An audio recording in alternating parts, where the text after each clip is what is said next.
خدای هغه ورځ راوستله چې ما دا ارزو وه چې زه په دا درې ریاستي ولایتو کې وګرځېږم. اما دغه څو ورځې دوی ته انتظار وم چې دوی له خیره راسي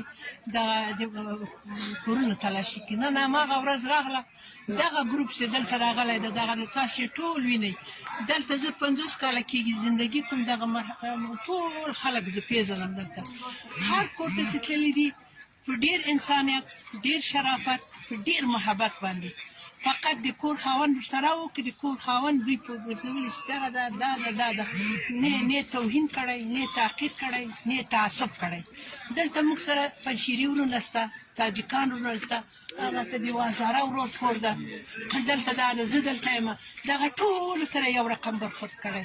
نه بکسونه لټولي نه د ښځو کالي ولټول هېڅ فقط عمومي راغله هغه د دوی څه چې وظیفه ورته سپارل شوې وه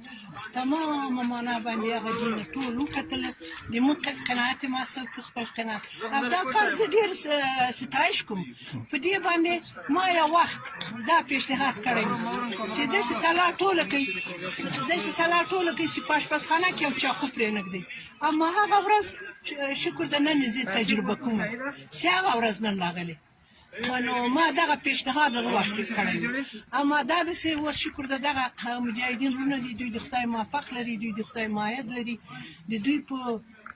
هیڅ شي کې ما کوم تعصب ونه لیده دغلته زه 50 کاله کېږي هغلته د موږ وروڼه دي شمالي دي دلته دي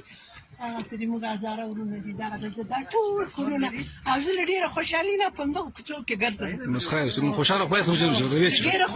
ډېره خوشحاله یم ما اول دا د ما کره راغله بیا دا د موږ د همسایه کره لاړه بیا هلته لاړه په ډېر انسانیت په ډېر شرافت په ډېر محبت باندې موږ محبت ته ضرورت لرو 43 کاله